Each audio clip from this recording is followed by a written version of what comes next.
कहानी की शुरुआत में हमें समुद्र के बीच एक जहाज दिखाया जाता है जिस पर कई लोग मौजूद थे। उसी जहाज पर एक छोटी बच्ची जिसका नाम एमा था, जो जहाज के किनारे मुंह लटकाए खड़ी थी। तभी उसके पिता, जिसका नाम कोंग था, वो अपनी बेटी के पास आता है और उसे एक छोटे से गिफ्ट में एक वॉकी टॉकी देता है, जिसे देखकर एमा थोड़ी मुस्कुरा देती है। इसके बाद वहाँ मौजूद सभी लोग समुद्र में मछलियां देखने लगते हैं जो कि तेजी से वहाँ से भाग रही थीं। वो सभी मछलियां किसी क्रिएचर को देखकर वहाँ से भाग रही थीं। इसी दौरान वो क्रिएचर जहाज की तरफ बहुत तेजी से बढ़ रहा था। तभी जहाज पर रेड सिग्नल आना शुरू हो जाता है, जिसे देखकर जहाज के अंदर मौजूद कैप्टन घबरा जाता है। सब लोग जहाज पर एक दूसरे से बातें ही कर रहे थे कि तभी वो बड़ा क्रिएचर जहाज से टकरा जाता है और जहाज एक तरफ से उल्टा हो जाता है, जिस वजह से वहाँ सब लोग पानी में डूबने लगते हैं। इसके बाद यहाँ से सीन कट होता है और हमें समुद्र के किनारे कोंग को दिखाया जाता है जो वहाँ बेहोश पड़ा था। तभी उसके पास एक आदमी आकर उसे उठाता है और जब कोंग होश में आता है तो वो देखता है कि वहाँ सभी लोग बेहोश पड़े हैं, लेकिन उसे वहाँ उसकी बेटी कहीं दिखाई नहीं देती। ये देखकर कोंग वहाँ जोर जोर से चिल्लाकर अपनी बेटी को पुकारने लगता है कि आवाज आना बंद हो जाती है। अब कोंग को पता चलता है कि वो इस जगह अकेला नहीं है, बल्कि दूसरे किनारे पर भी बहुत सारे लोग हैं। ये देखकर वहाँ मौजूद सभी लोग उन्हें बुलाते हैं, लेकिन इसी बीच कोंग को अपनी बेटी दिखाई देती है। ये देखकर कोंग उसे लेने जाता है, लेकिन तभी उसका दोस्त उससे कहता है कि वहाँ कुछ हिल रहा है, जिसे देखकर वहाँ मौजूद सभी लोगों की आंखें फटी की फटी रह जाती हैं, क्योंकि वहाँ पर एक बहुत बड़ा मॉन्स्टर सांप उनकी तरफ बढ़ रहा था। और तभी वो विशाल सांप सभी लोगों को बहुत ऊपर उछाल देता है, साथ ही बहुत से लोगों को खा जाता है। ये देखकर कोंग तुरंत अपनी बेटी को बचाने के लिए भागता है, लेकिन इसी दौरान उसका दोस्त आकर उसे रोक लेता है और जब कोंग पीछे मुड़कर देखता है तो वो बड़ा सांप उसकी बेटी को खा जाता है और वो सांप वहाँ से जंगल की तरफ चला जाता है। ये देखकर कोंग बहुत बुरी तरह से रोने लगता है, क्योंकि उसकी बेटी को वो विशाल सांप उसके सामने खा गया था और वो उसे बचा नहीं सका। तभी उस रेडियो से कुछ आवाजें सुनाई देती हैं। अब उसे यकीन हो जाता है भी जंगल के अंदर खींच लेता है। दूसरी तरफ सभी साथी लोगों को ढूंढने के लिए जंगल के अंदर भागते जाते हैं। इधर वो बड़ा सांप वापस अपनी गुफा में आता है और सभी लोगों को अपने पेट से निकालकर बाहर फेंक देता है, फिर दोबारा अपने शिकार के लिए वहाँ से चला जाता है। तभी अचानक जहाज के कैप्टन को होश आ जाता है। कैप्टन बाहर निकलने का रास्ता ढूंढता है। कैप्टन सभी लोगों को होश में लाता है और सभी लोग एक एक करके होश में आने लगते हैं। तभी कैप्टन कोंग की बेटी एमा को देखता है, जिसकी अभी भी सांसें चल रही थीं। अचानक उसे भी होश आ जाता है, लेकिन उनकी बदकिस्मती ये थी कि वहाँ उस बड़े सांप के बहुत सारे बड़े बड़े अंडे रखे हुए थे। कैप्टन उन अंडों को देखकर उन पर हाथ रखने ही वाला था कि तभी एमा उसे ऐसा करने से मना कर देती है, क्योंकि वो अंडे कभी भी फट सकते थे और उनमें से सांप के बच्चे निकल सकते थे। ये सुनकर वहाँ मौजूद सब लोग डरने लगते हैं, क्योंकि उन अंडों में से बच्चे कभी भी निकल सकते थे। तभी वहाँ एक बूढ़ा आदमी एक पत्थर उठाकर एक अंडे को तोड़ देता है। वो सोचता है कि अगर इन अंडों को समय से पहले तोड़ दिया जाए तो सांप अंदर ही मर जाएंगे, लेकिन उस अंडे को तोड़ते ही उसमें से एक सांप का बच्चा बाहर निकलने लगता है। ये देखकर सब लोगों की आंखें फटी की फटी रह जाती हैं, क्योंकि अब उनकी जान खतरे में पड़ चुकी थी। ये देखकर सब लोग तुरंत एक बड़े पत्थर के पीछे जाकर छुप जाते हैं और वो सांप का बच्चा भी अंडे से निकलकर उनकी तरफ बढ़ने लगता है। वो उन पर हमला करने ही वाला था कि तभी उसे वहाँ एक लड़की दिखाई देती है जो जमीन पर पड़ी हुई थी और मदद के लिए पुकार रही थी। इसलिए वो सांप उसकी तरफ जाता है और उसे वहीं खा जाता है। दूसरी तरफ ये लोग अभी भी जंगल के बीच फंसे हुए थे और उन्हें अभी तक ना तो वो विशाल सांप मिला था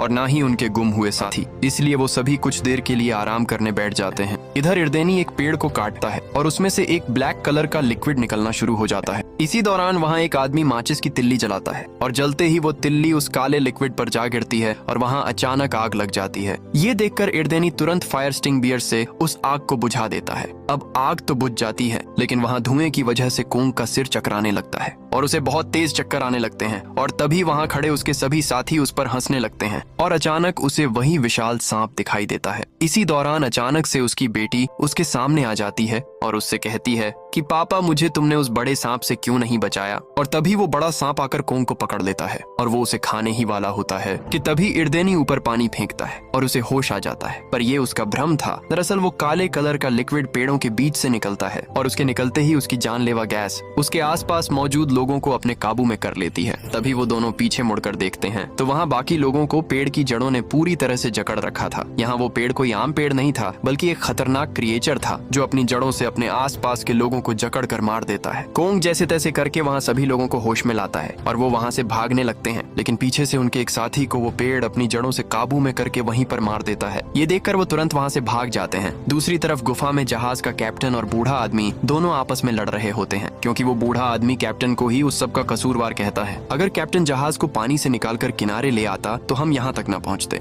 तभी एक लड़की जिसका नाम सूसी था वो दोनों को लड़ने से मना करती है। साथ ही कहती है अगर हम आपस में ही लड़ते रहे तो हम उस विशाल सांप के शिकार बन जाएंगे और वो हमें जिंदा खा जाएगा, इसलिए हमें यहाँ से निकलने के लिए प्लान बनाना होगा। दूसरी तरफ कोंग भी रेडियो पर अपनी बेटी से बात करने की कोशिश कर रहा था, लेकिन उस जंगल में किसी भी तरह का सिग्नल नहीं था। इसके बाद हमें उनका एक फिर दोबारा वो मॉन्स्टर मछली उस पर हमला कर देती है। उसके दांत बहुत नुकीले और खतरनाक थे। ये देखकर वो उसे फौरन नदी में फेंक देता है। इसी दौरान उस सफेद धुंध से बहुत सारी मॉन्स्टर मछलियों का झुंड उसकी ओर बढ़ रहा था और ये मछलियां न सिर्फ तैर सकती थीं बल्कि उड़ भी सकती थीं। ये देखकर वो तुरंत वहां से भागता है। साथ ही उसके साथी भी उसके साथ भागने लगते हैं, क्योंकि उन मॉन्स्टर मछलियों की तादाद और भी बढ़ रही थी। इसलिए वे सभी जैसे तैसे करके पेड़ों के पीछे छिप जाते हैं। तभी इर्दनी को पता चलता है कि ये सभी मछलियां इस सफेद धुंध के साथ आ रही थीं। इसीलिए वे सभी भागकर उस जगह आ जाते हैं जहां सफेद धुंध नहीं थी और इससे उनकी जान बच जाती है और सभी खतरनाक मछलियां नीचे जमीन पर गिर जाती हैं। सभी वहां बैठे ही थे कि तभी इर्देनी को जमीन पर एक बहुत बड़े जानवर के पैरों के निशान दिखाई देते हैं और जब वो ऊपर की ओर देखता है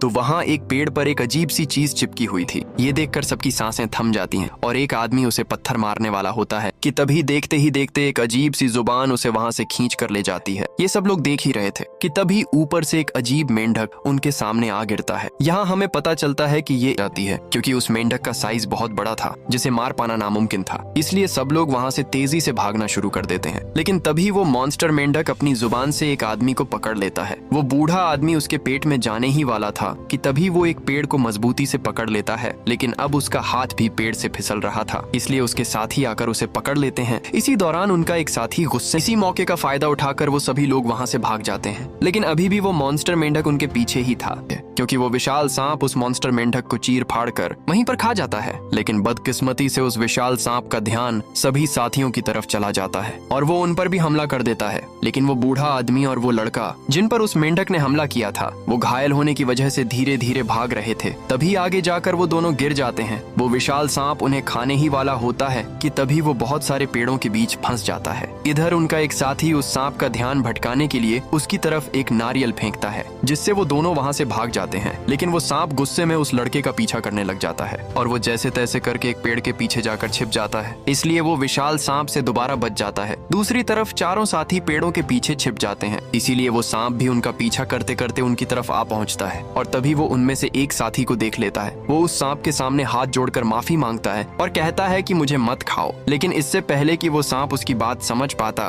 वो उसे वहीं पर खा जाता है और वो मॉन्स्टर दोबारा से बाकी साथियों का पीछा करने लगता है। ये देखकर वे सभी वहाँ से फौरन भागने लगते हैं और भागते भागते एक छोटी सी पानी की नदी में जाकर छिप जाते हैं। यहाँ पर वो सांप उन्हें ठीक से देख नहीं पाता, इसलिए वो वहाँ से चला जाता है और आखिरकार एक बार फिर उनकी जान बच जाती है। इधर उस विशाल सांप की गुफा में वो बूढ़ा आदमी बाहर निकलने की कोशिश करता है, लेकिन उसकी कोशिश नाकामयाब हो जाती है। तभी अचानक से जमीन हिलने लगती है। ये देखकर वे सभी मरने का नाटक करके वहाँ लेट जाते हैं ताकि वो विशाल सांप उनका कोई नुकसान न पहुंचा सके। वो सांप अपनी गुफा में उन्हीं दो लोगों को फेंकता है जिन्हें कुछ देर पहले ही उसने निगला था। तभी वो देखता है कि उसका एक बच्चा वहाँ मरा पड़ा हुआ था। ये देखकर उस सांप का गुस्सा भर जाता है और वो गुस्से में दोबारा उन्हीं लोगों के पीछे चला जाता है, इसलिए वो सभी लोग वहाँ से निकलने की कोशिश करते हैं। लेकिन तभी वहाँ उस विशाल सांप के बाकी अंडे टूटने लगते हैं, क्योंकि कुछ ही देर में बाकी अंडों में से सांप के बच्चे निकलने वाले थे और तभी एक अंडे में से एक सांप का बच्चा बाहर निकल आता है। ये देखकर सभी वहाँ से भागने लगते हैं, लेकिन इधर कोंग की बेटी भाग नहीं सकी और वो उस सांप के बहुत करीब थी। इसी दौरान कोंग की बेटी उसके सिर पर हाथ रखती है और आगे से वो सांप उसका कुछ नहीं करता। दरअसल कोंग की बेटी ने उस जहाज पर एक बुक में पढ़ा था कि पैदा हुआ सांप का बच्चा आसपास किसी को भी पाता है तो वो उसे अपनी माँ समझ लेता है, इसीलिए वो सांप भी उसे अपनी माँ समझ रहा था और उसे कोई नुकसान नहीं पहुंचाता। वो तुरंत वहाँ मौजूद एक आदमी को अपने काबू में कर लेता है और उसे वहीं पर मार देता है। वहीं वो बूढ़ा आदमी जैसे तैसे करके गुफा से बाहर निकल जाता है, लेकिन बाकी अपने साथियों को बचाए बिना ही वहाँ से भाग जाता है। इधर जंगल में सभी साथी गुम हुए लोगों को ढूंढते ढूंढते एक जगह पहुंच जाते हैं जहाँ उन्हें एक अजीब सा घर दिखाई देता है और वो सीधे उस घर के अंदर चले जाते हैं। अंदर जाते ही उन्हें कुछ केमिकल की बोतलें दिखाई देती हैं और यहाँ उन्हें पता चलता है कि ये घर बहुत साल पहले एक एक्सपेरिमेंट लैब हुआ करता था और बहुत सारे जानवरों की तस्वीरें भी दिखाई देती हैं जिन पर एक्सपेरिमेंट किए गए थे और इसीलिए यहाँ के सभी जानवर बड़े बड़े मॉन्स्टर में बदल चुके थे। इसी बीच उन्हें वहाँ एक रेडियो मिलता है और वो तुरंत रेस्क्यू टीम को खबर पहुँचाने की कोशिश करते हैं, लेकिन वो रेडियो बहुत पुराना था और ठीक से काम भी नहीं कर रहा था। तभी उन्हें बाहर से किसी के आने की आवाज सुनाई देती है और वो तुरंत छिप जाते हैं, लेकिन ये तो वही आदमी होता है जो उस विशाल सांप की गुफा से निकलकर भागा था। यहाँ कोंग अपनी बेटी के बारे में पूछता है कि मेरी बेटी कहाँ है। इस पर वो बूढ़ा आदमी बताता है कि सब लोग मारे जा चुके हैं और सबको वो विशाल सांप खा चुका है।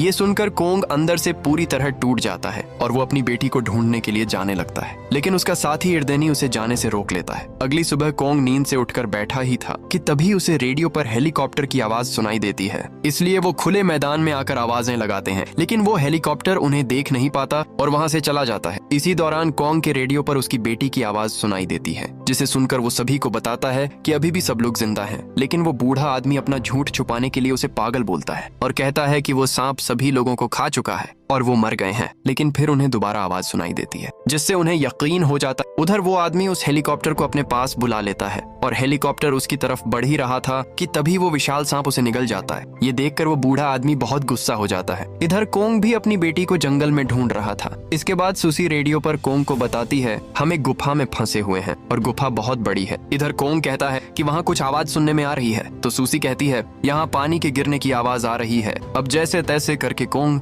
अपनी बेटी को ढूंढने की कोशिश करता है। इधर बहुत सारे सांप उनकी तरफ बढ़ रहे थे और उन्हें खाने ही वाले थे कि तभी वही सांप सभी सांपों से लड़ने लगता है। दरअसल वो सांप कोंग की बेटी को अपनी माँ समझ रहा था, इसलिए वो उसकी जान बचा लेता है। यहाँ कोंग भी अपनी बेटी के बहुत करीब था और अपने पिता की आवाज सुनकर उसकी बेटी भी जोर जोर से आवाज देती है, जिसे सुनकर वो उस जगह को ढूंढ लेता है जहाँ उसकी बेटी फंसी हुई थी। तभी वो सभी सांप उनकी तरफ बढ़ते हैं। ये देखकर कोंग फौरन एक पेड़ की जड़ नीचे फेंकता है और धीरे धीरे वो उन्हें ऊपर खींचने लगता है, लेकिन तभी वो विशाल सांप कोंग के सामने आ जाता है और वो बहुत गुस्से में होता है। तभी इर्देनी वहां आकर उस विशाल सांप की आंख में कुल्हाड़ी से वार करता है, जिससे वो सांप तेजी से तड़पने लगता है। लेकिन अब वो सांप इर्देनी के पीछे लग जाता है और उसे खाने ही वाला होता है कि तभी उनका एक साथी आकर उस सांप की दूसरी आंख भी फोड़ देता है, जिससे वो सांप अंधा हो जाता है और उसे वो दोनों दिखाई नहीं देते। इधर कोंग उन्हें ऊपर खींच ही रहा था कि तभी नीचे से जहाज का कैप्टन आकर उन्हें ऊपर धक्का दे देता है और सभी सांप मौका देखकर उस पर हमला कर देते हैं। इसी दौरान कोंग का साथी वहां को जिंदा देखकर बहुत खुश होता है और तभी वहां सभी सांप उसकी तरफ बढ़ते हैं और उसे वहीं पर मार देते हैं। इधर सभी साथी जंगल से बाहर निकल जाते हैं। तभी इर्देनी सबसे कहता है हमें अलग अलग भागना होगा, नहीं तो हम सब मारे जाएंगे। इसलिए कोंग वहां से दूसरी तरफ भाग जाता है, लेकिन इर्देनी और उसका साथी उस विशाल सांप से लड़ने का फैसला करते हैं। तभी इर्देनी भागते हुए उस सांप को बीच से काट देता है, लेकिन वो सांप भी इतना ताकतवर था कि उसे जरा सा भी फर्क नहीं पड़ता।